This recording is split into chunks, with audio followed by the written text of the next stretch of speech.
Os pesos pesados do automobilismo nacional voltam às pistas neste final de semana para a decisão do campeonato na classe Pro. Na disputa do título estão Felipe Giafone, Danilo Dirani e André Marques. Na classe Elite, Bia Figueiredo é a campeã na temporada 2024.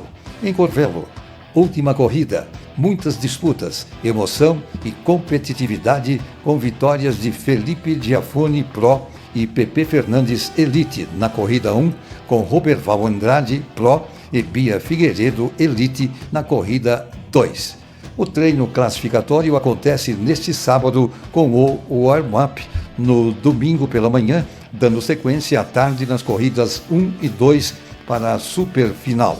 Copa Truck em Goiânia, com cobertura do portal Automobilismo em Foco.